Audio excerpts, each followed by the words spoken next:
sync up here. Is my camera recording? We're straight.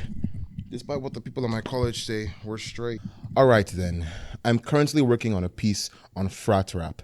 But as of writing this, I just got out of the shower where I had an imaginary debate with my friends, and I'm now compelled to put my needless pontifications to paper. This is going to be a short one as a result. I hate making videos that feel conversational because it swims into parasocial waters. But this is less of a video essay and more of a video blog. It wounds me that there isn't a quicker way of saying that phrase though. I've grown so disillusioned with Kendrick in recent times.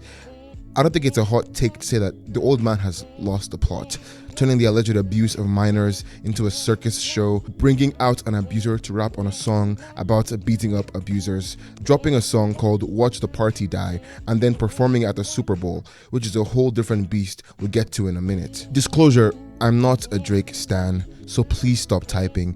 This isn't a video about the Drake beef. I've already made a piece on that. This is an essay about Kendrick's artistry growing emptier and emptier as he's gotten more famous.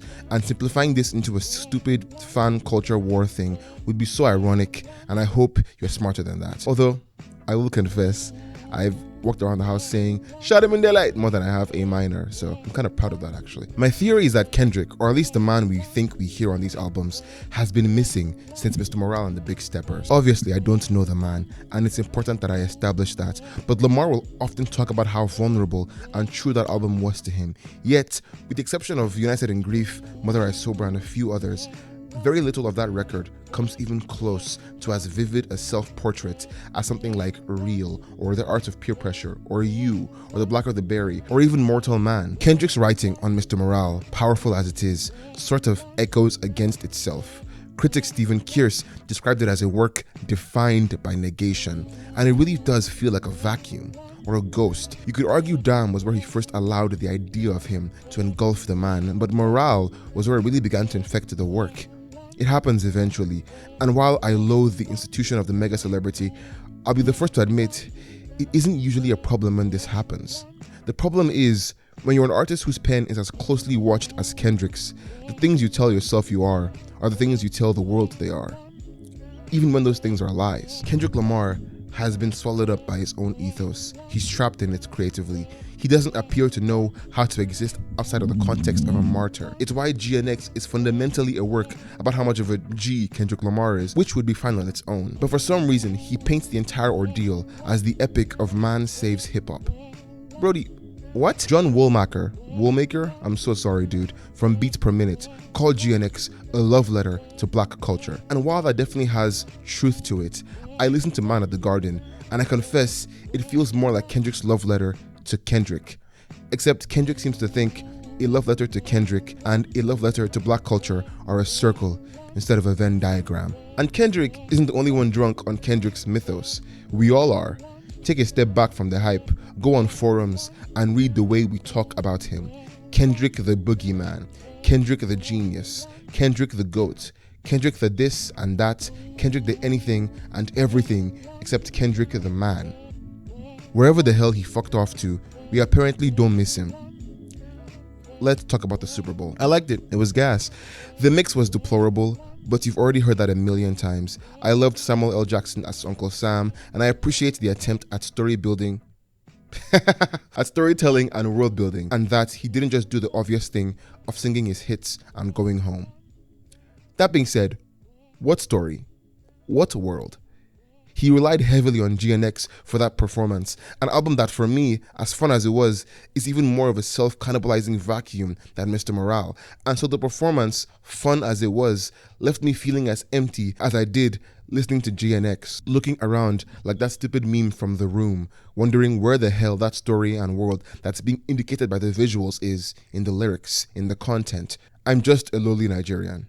I'm probably overstepping, but as cliche as this word is to use, hypocrite sounds about right.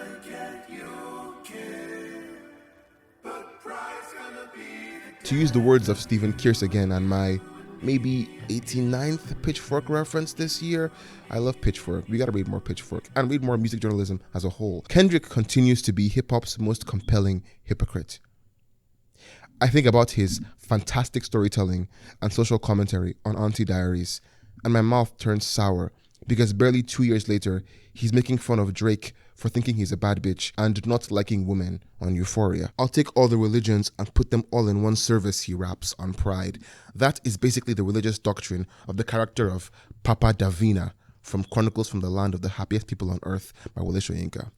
Papa Davina is a false prophet, by the way. Spoiler alert. Kendrick is smiling at the camera saying, "Hey Drake." And on one hand, it's very funny and awesome, actually. But on the other hand, with all this context, it feels like the tedious yammering of the male ego. Kendrick is smiling at the camera, and I'm looking for that man, that martyr, that enlightened beacon of hope he still claims to be, despite the "I am not your savior" bullshit he pulled in 2022. A lie which he clearly didn't believe with his talks of how he made that album to save other people. I still think the justification for wearing the $2 million diamond crown of thorns is corny and unconvincing, by the way. I wear this as a representation so you'll never forget one of the greatest prophets that ever walked the earth. They judge you, they judge Christ. We're going to continue to try our best to walk in his image. Let's get it. I'm looking for any semblance of that rebellion and self-actualization, and there's nothing there. Rapper Mavi once complained in a tweet about people who feel like letting you see them be rich is activism. Kendrick said on The Heart Part 5, "I do this for my culture, to let y'all know what a nigga look like in a bulletproof Rover." Maybe this is just what America is. Maybe this is the natural endpoint of celebrity worship. Maybe stripping a man of his genius by letting him believe he's a genius is the price we must pay for getting to experience said genius in the first place. I don't know.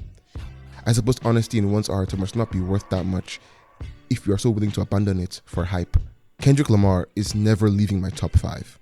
Ever. I have never encountered a more, as Sway put it, electrifying vocalist in my life, with the exception of maybe Isaac Woods. This is mostly just me mourning the death of my parasocial relationship with a man my existence rightfully meant nothing to. But make no mistake, something is dead or missing. The religion has killed the science, the celebrity eclipsed the artist, and I am reminded of Kurt Vonnegut's Cat's Cradle, where the protagonist meets a man called Bēkon, another false prophet, albeit one who actually publicly owns up to the fact that he's full of shit. Bēkon says it's time for his final sentence, and this is what he writes.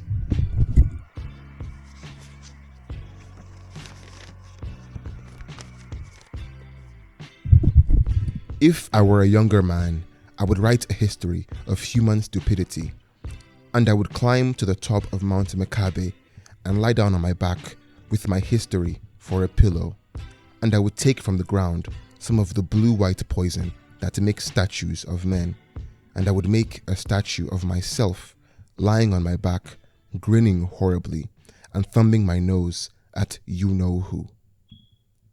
Forgive me. He has said otherwise. Forgive me. I worry Kendrick Lamar thinks he is you-know-who.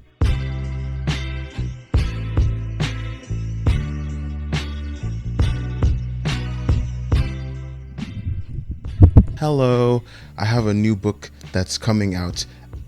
We're not sure, February or March maybe. It's about a young rapper who's the only one who knows the world is gonna end, and she has to fill up her bucket list, which includes, get the guy and try anal. It's not a weird book. If for some reason you're on this channel and you don't like reading, no problem.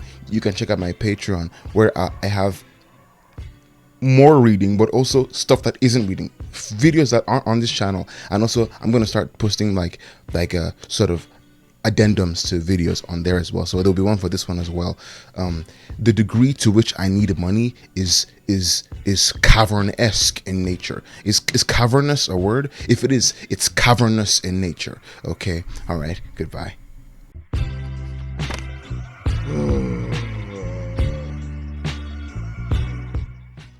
All that for the comments to be like Drake solos. That's the wrong meme, you idiot.